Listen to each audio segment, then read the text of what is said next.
أعوذ بالله من الشيطان الرجيم بسم الله الرحمن الرحيم وبه نستعين وصلى الله على سيدنا محمد وعلى آله الطيبين الطاهرين صلى على محمد وعلى محمد وأجل فرجه اللهم كن لوليك الحجة ابن الحسن صلواتك عليه وعلى آبائه في هذه الساعة وفي كل ساعة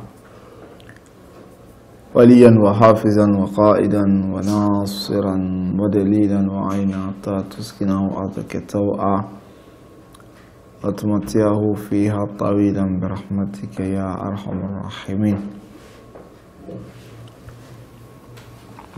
Au nom d'Allah, le tout miséricordieux, le très miséricordieux, Père et bénédiction sur le nom de ses créatures, le saint prophète Mohammed sallallahu alayhi wa sallam, sur sa sainte famille, ses vertus compagnons et sur celles qui seront sa voie jusqu'au jour de la résurrection. Que Dieu nous aide, qu'il fasse de nous des musulmans vertueux, qu'il nous guide sans cesse sur le droit chemin. Alors dans notre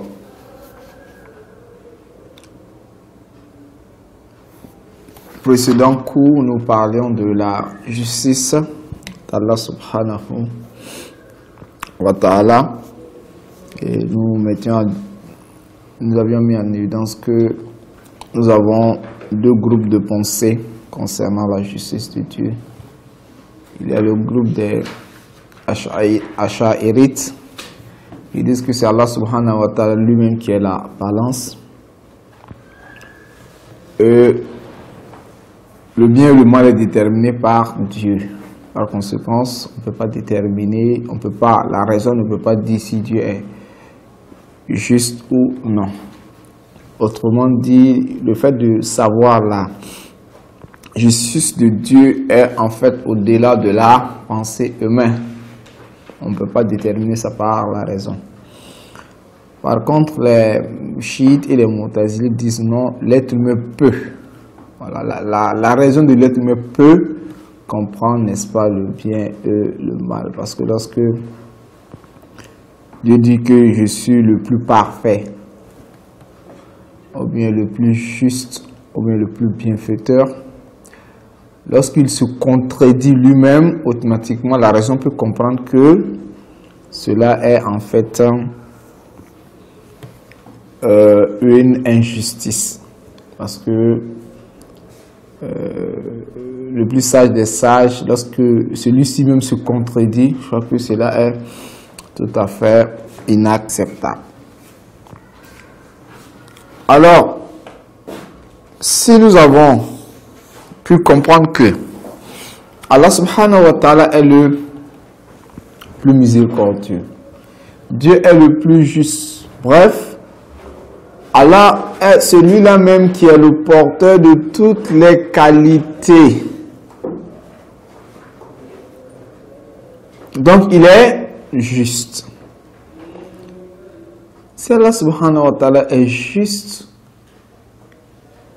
et c'est dans sa justice qu'il a créé l'être humain, c'est dans sa miséricorde qu'il a créé l'être humain, il ne va pas délaisser l'être humain dans la vie sans pour autant lui donner des obligations. On appelle ça en arabe at-taklif. Donc dans le livre à la page 81, alaykoum salam. À la page 81, on nous parle de notre croyance concernant l'assujettissement. En arabe, le mot est dit, n'est-ce pas, taklif, une obligation imposée par Allah aux serviteurs. Parce que Dieu est le miséricordieux, Dieu est le juste. Lorsqu'il a créé, n'est-ce pas, l'être humain, il ne saurait laisser l'être humain sans pour autant l'orienter, sans pour autant lui donner, n'est-ce pas, des devoirs. Alors nous, en tant que chiites, ou du moins en tant que musulmans, nous avons la croyance que Allah subhanahu wa ta'ala ne peut pas imposer, châtier ou blâmer une personne de ne pas faire quelque chose, bien d'avoir fait quelque chose sans pourtant établir, n'est-ce pas, des preuves et des arguments. Et ces preuves pourront être textuelles ou rationnelles. Donc, bien avant qu'Allah subhanahu wa ta'ala puisse châtier une personne, il faudrait bien que Allah subhanahu wa ta'ala lui dise, voilà en fait les preuves, que ce soit textuel, c'est-à-dire il envoie un prophète avec le Coran, le prophète viendra, n'est-ce pas, lui donner des preuves, ou bien de par la raison. Voilà pourquoi il était dit dans un hadith, inna lillahi ala nasi hujjatain. Allah subhanahu wa ta'ala a deux preuves pour l'être humain. L'un est caché et l'autre apparent. La preuve de Dieu qui est cachée est, n'est-ce pas, la raison. Et la preuve évidente est, n'est-ce pas, les prophètes. Donc Dieu ne châtie personne parce que tout cela rentre dans le cadre de la justice de Dieu. On ne châtie personne sans pour autant lui donner, n'est-ce pas, de preuves. Ces preuves sont tantôt la raison, tantôt quoi? Les textes, n'est-ce pas, religieux, qui est en fait les prophètes et, n'est-ce pas, j'en passe. De deux, Dieu n'oblige pas l'être humain à faire quelque chose qui est au-delà, n'est-ce pas, de sa capacité. Il ne châtie pas sans établir de preuves, ça c'est un. De deux, il n'oblige pas l'être humain à faire ce qui est au-delà de sa capacité. Cependant, un musulman qui néglige, n'est-ce pas, d'apprendre, n'est-ce pas, les religions, ou d'apprendre, n'est-ce pas, l'islam, celui-ci serait châtié, et le fait d'être châtié également est acceptable. Quelqu'un pourrait dire, mais on ne sait pas. Allah subhanahu wa ta'ala, dans sa miséricorde, a établi, n'est-ce pas, des lois. Ces lois-là, on appelle ça les obligations à taklif. L'objectif de ces lois également, c'est pour faire atteindre, n'est-ce pas, l'être humain, la perfection. Ça, c'est cela. Une personne pourrait dire, oui, Allah subhanahu wa ta'ala a établi les lois. Mais moi, je ne suis pas informé. Est-ce que le fait qu'une personne vienne dire que moi, je n'ai pas été informé des lois d'Allah subhanahu wa ta'ala suffit pour que celui-ci ne soit pas châtié ou pas? Là-bas, les savants disent non, que l'être humain ne peut pas se baser sur l'ignorance pour fuir, n'est-ce pas, le châtiment d'Allah subhanahu wa ta'ala. C'est-à-dire se baser sur quoi? Sur l'ignorance. Je ne savais pas. Parce que c'est facile. N'est-ce pas? Je ne savais pas. Oui, il y a des lois, il y a des règles, mais c'est moi qui ignorais. Est-ce que cela suffit? Les savants disent que cela ne suffit pas. Parce qu'il y a des principes en islam qu'on appelle souvent aslul bara'a. L'être humain est en fait sauf ou sain et sauf face, n'est-ce pas,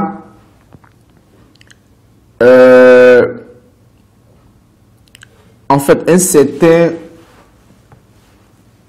devoir quand il n'y a pas en fait de preuve. Parce que lorsque il n'y a pas de preuve, Allah subhanahu wa ta'ala ne peut pas te châtier pour quelque chose qui n'a pas établi de preuve. On appelle ça asalat al-bara'a. C'est-à-dire l'être humain est, comme on appelle, et sauf face au châtiment d'Allah subhanahu wa ta'ala. Parce qu'il n'y a pas eu de preuve. Lorsqu'on établit de preuve et que l'être humain s'abstient de faire, on peut le châtier. Mais quand il n'y a pas de preuve, est-ce que Dieu pourrait châtier une personne sans pour autant lui donner de preuves? Non. Alors, est-ce que le jour de la résurrection, tout le monde pourrait dire à Dieu, je ne savais pas? Est-ce que c'est valable? On dit non. Pourquoi? Parce que on ne s'assoit pas chez soi à la maison pour dire je ne savais pas. Qu'est-ce qu'il faut faire? Va à la recherche. Si tu n'as pas eu Là maintenant, tu pourrais dire non, que vraiment je n'ai pas eu. Tu pourrais avoir des excuses. Donc, Asl al-Bara'a pourrait parler, enfin, on pourrait dire, n'est-ce pas, l'excuse. L'être humain pourrait être excusé de n'avoir pas fait une telle acte obligatoire, ou bien d'avoir fait, n'est-ce pas, tel péché parce qu'elle ne savait pas, ou bien parce qu'il n'y avait pas de loi que celui-ci sait. Bon, quand il n'y a pas de loi, tantôt, Allah subhanahu wa ta'ala n'a pas émis de loi, c'est un, tantôt il a émis de loi, mais ça t'a pas atteint. Que toi, tu n'as pas reçu de loi. Alors, lorsque tu n'as pas reçu de loi, qu'est-ce que toi tu as fait pour, n'est-ce pas, prendre connaissance de la loi? On ne s'assoit pas chez soi pour dire, bon, c'est comme dans le monde moderne actuellement, dans notre monde, Allah subhanahu wa ta'ala châtier quelqu'un, et celui-ci dit, bon Dieu, vraiment, moi je ne savais pas. Tu ne savais pas, qu'est-ce que tu as fait pour chercher à savoir que tu n'as pas pu? Pour une interrogation, je ne savais pas, c'est pas suffisant. Donc, le musulman, on ne peut pas se baser sur ses excuses sans pour autant chercher à savoir, n'est-ce pas, s'il y a des lois de Dieu ou pas. 2. Allah subhanahu wa ta'ala dans les versets coraniques nous demande d'aller chercher la connaissance. Ça c'est le saint prophète Mohammed. Et aussi il était dit qu'un groupe de personnes partent à la recherche, n'est-ce pas, de la science et revenir, n'est-ce pas, enseigner aux autres, n'est-ce pas, à leur retour. Donc c'est demander qu'on puisse chercher, n'est-ce pas, la science. Donc on ne peut pas se baser pour dire non, que je ne savais pas. Et aussi, l'ignorant n'a pas, n'est-ce pas, le droit, le juge de la résurrection de dire à Dieu que je ne savais pas. Parce que Dieu va poser la question, le juge de la résurrection, aux personnes. Il dit,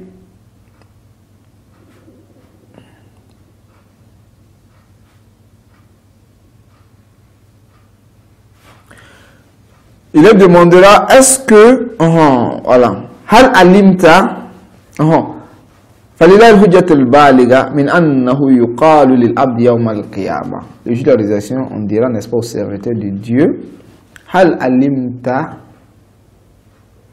est-ce que as-tu su? Fa in qala na'am kila fa hal amilta. On lui posera la question de savoir, est-ce que as-tu appris? Celui-ci dira oui. Ensuite, on lui posera la question, est-ce que as-tu mis en application ce que tu aurais appris ou non? Wa in qala la, mais si celui dit non, je n'ai pas, en fait, je n'ai pas appliqué, je n'ai pas mis, je n'ai pas, comment on a appliqué, je n'ai pas travaillé, je n'ai pas œuvré.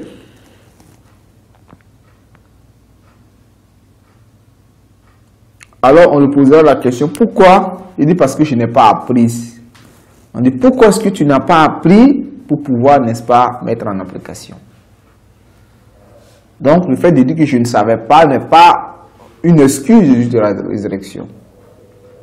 Il faut chercher à comprendre. Maintenant, si tu as fourni l'effort pour apprendre, peut-être il y avait moins de professeurs, ou bien il y avait moins de manque de moyens et que tu n'as pas pu apprendre, à ce moment tu peux en avoir, n'est-ce pas, d'excuses. Mais si tu sois endormi, sans chercher à savoir, et lorsqu'on te demande, tu dis je ne savais pas, on te dira pourquoi est-ce que tu n'es pas allé apprendre? Vous voyez? Mais celui qui n'avait pas la potentialité d'apprendre, parce qu'il y a un manque de moyens, là, celui-ci pourrait avoir, n'est-ce pas, d'excuses. L'être humain, de par sa raison, vous savez, l'être humain, de par sa raison, ne peut pas comprendre toutes choses. Sinon, pourquoi est-ce qu'on a besoin des prophètes? Donc, l'idée, que ce soit philosophique, ou bien que ce soit humain, qui prétend que l'être humain peut, de par sa propre raison, comprendre les obligations et la prescription divine, est une réflexion ou une approche fausse, ou une approche faux, ça n'a pas de place. Pourquoi? Parce que si la raison suffisait pour comprendre les ordres de Dieu, alors pourquoi est-ce qu'Allah subhanahu wa ta'ala nous envoie des prophètes?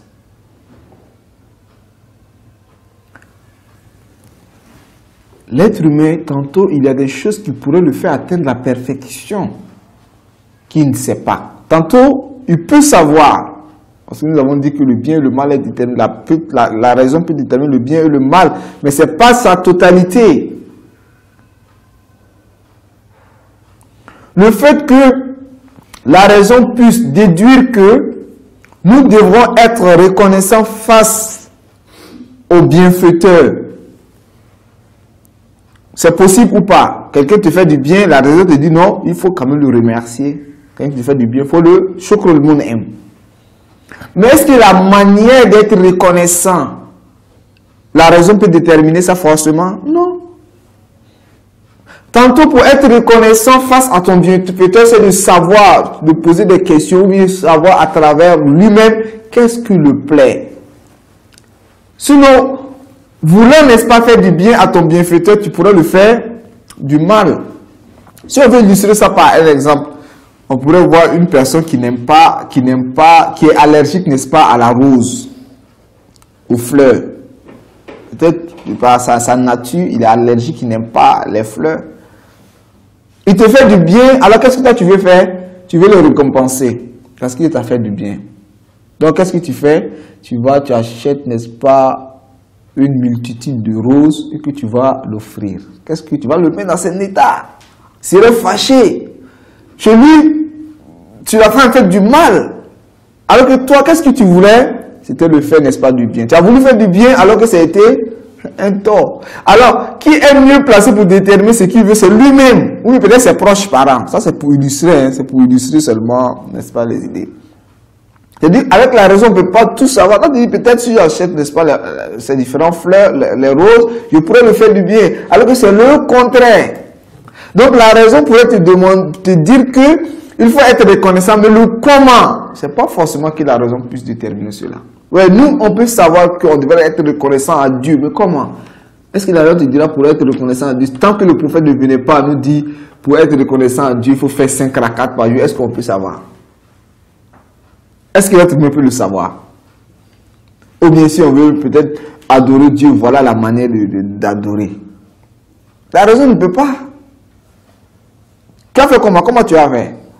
Voilà pourquoi même souvent, on devait se baser seulement sur la raison, sans savoir, n'est-ce pas, la philosophie de toutes choses, la sagesse de toutes choses. On se dirait, mais quelle est l'utilité qu'une personne vienne s'arrêter à chaque moment, faire 5 rakats? C'est les gestes. Parce que lui, c'est seulement les gestes qu'il voit. Il dit, mais si c'est cela, il faut faire chaque jour sport. Matin, midi, soir, tu fais des sports. Pourquoi venir à chaque moment à une heure bien précise? Et puis avant, tu fais les ablutions, tu te laves la face, les mains. Il dit, mais tout ça, va te laver toute la totalité de ton corps. Ou bien, c'est pas plus mieux. Au lieu de dire non, tu viens, tu laves la face, tu laves les mains, et puis les pieds, au lieu de laver les pieds, tu viens, tu essuies les pieds. Bon, si d'autres en parlent, n'est-ce pas, d'essuyer, d'autres disent laver, les chiites parlent d'essuyer. Quel qu'en soit alpha, pourquoi seulement essuyer les pieds? Voilà, tout verser seulement de l'eau. Si c'est parce qu'il faut être propre, on dit quoi, il faut être propre pour adorer, n'est-ce pas, son Seigneur. Dis-moi, pourquoi ça? Tu vas, tu rentres dans. Ou bien, quand on parle de la grande ablution, avoir lavé la tête, c'est divisé par 2, laver tel côté. Tout ça, c'est du n'importe quoi, comme il est dit. Tu prends de l'eau, tu verses sur toi. C'est souvent ce que la raison pourrait dire. Donc, ça veut dire que la raison ne peut pas tout comprendre. Donc, l'être humain, de par sa nature, il y a des choses qu'il peut comprendre, des choses qu'il ne peut pas comprendre.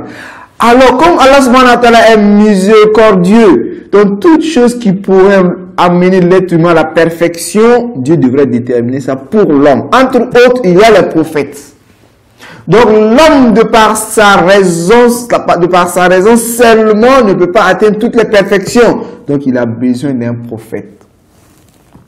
Mais est-ce que, lorsqu'Allah subhanahu wa ta'ala fait la miséricorde à l'être humain, en lui donnant, n'est-ce pas, la raison, et en lui donnant, n'est-ce pas, est-ce que obligatoirement l'être humain va suivre? Non. Est-ce qu'obligatoirement l'être humain va suivre Dieu? Non. Parce qu'on constate même des personnes qui savent, qui sont conscientes de par la raison et par les textes, ils savent réellement, mais ils désobéissent à Dieu. Alors, pourquoi Dieu, sachant bien même que tel groupe de personnes vont me désobéir, mais malgré ça, j'envoie des prophètes, j'envoie des preuves, tout ça. Quelle est l'utilité? Dieu dit, c'est Ikamatul Hujja. Ce n'est pas que l'être humain dit, Dieu, si nous avons envoyé un prophète, si nous avons envoyé un prophète, on allait suivre. Ikamatul Hujja. Pour établir, n'est-ce pas, des preuves et des arguments. Pour résumer, n'est-ce pas, le cours, nous disons ceci. Nous avons ce qu'on appelle en arabe at-taklif. At-taklif, c'est l'obligation imposée par Allah aux serviteurs. Donc, Allah subhanahu wa ta'ala étant juste, étant, n'est-ce pas, bienfaiteur, ne peut pas obliger ses serviteurs à l'obéir, à l'adorer, sans pour autant établir, n'est-ce pas, de preuves. Ces preuves que ce soit, n'est-ce pas, textuelles ou rationnelles. Châtier quelqu'un, lui dit pourquoi est-ce que tu n'as pas fait telle chose alors que celui-ci ne savait pas. Donc, il lui donne d'abord des preuves textuelles et, n'est-ce pas, des preuves rationnelles. Et toute personne, sachant bien cela et qui néglige, Allah subhanahu wa ta'ala a le droit de le châtier. On châtie celui qui a toutes ces capacités-là.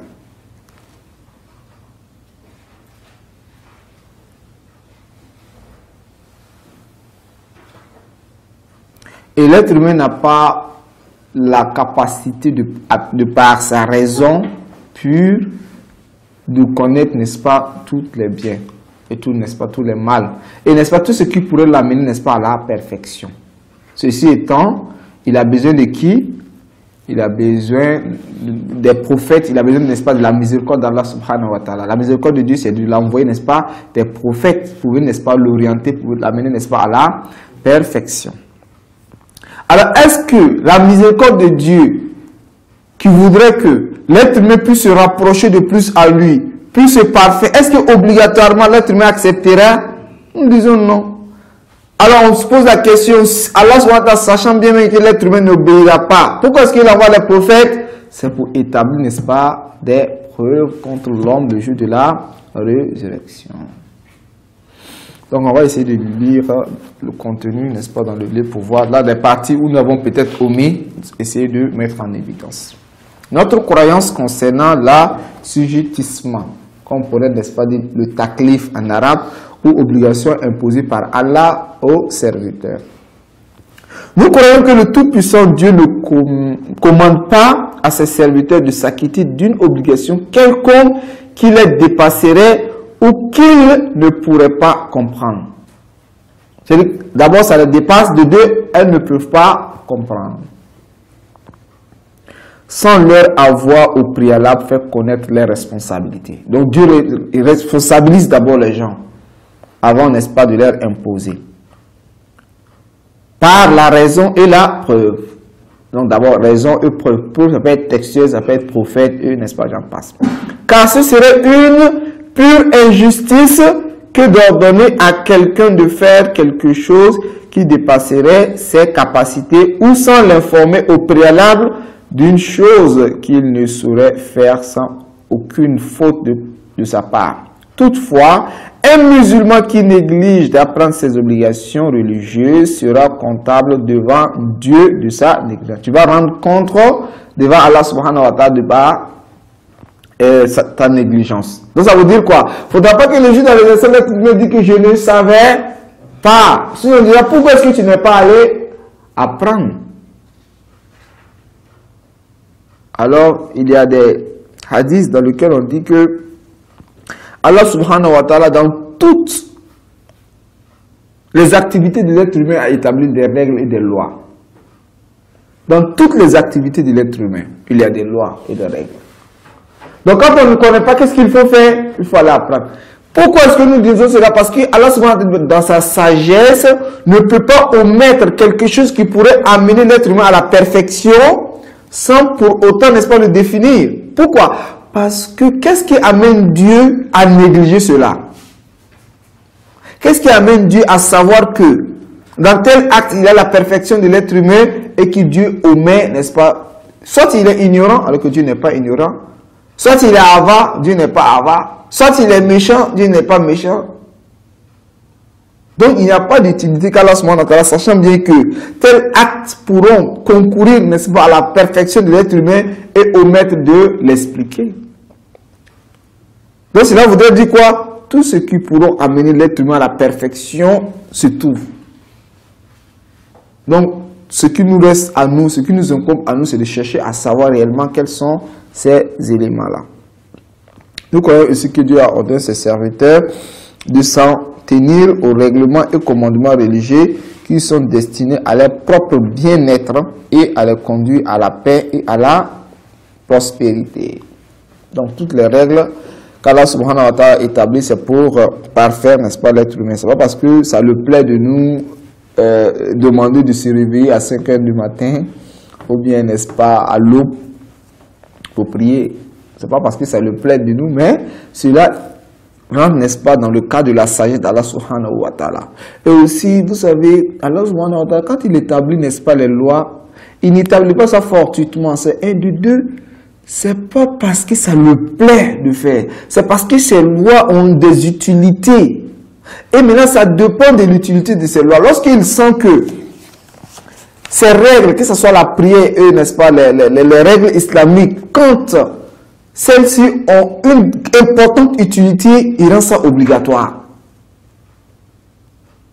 Quand il constate que l'utilité est 50-50 pour l'être humain, tu peux, vous savez, cela ne peut, comment on appelle là, ne peut en aucun cas te détruire, mais cela peut te perfectionner, alors il rend ça surrogatoire. Lorsqu'il voit que telle chose pourrait te détruire à 100%, il rend ça comme un haram. Et lorsqu'il constate que le fait de s'en abstenir est profitable, mais le fait de l'accomplir aussi n'est pas tout à fait néfaste pour, n'est-ce pas, ta vie, il rend ça, n'est-ce pas, makruh, détestable. Donc c'est pas comme si Dieu s'asseyait comme ça et dit, bon, je rends tel détestable, d'être obligatoire. Non, c'est pas cela. Pourquoi est-ce qu'il a rendu telle chose obligatoire? C'est qu'il a senti que l'utilité qui est là est tellement importante qu'il ne peut pas permettre à l'être humain de s'en éloigner. Alors le temps qui nous a été imparti est fini. Alors dans le cours qui suivra, nous allons continuer et terminer, n'est-ce pas, ce sujet. Assalamu alaikum wa rahmatullahi wa barakatuh.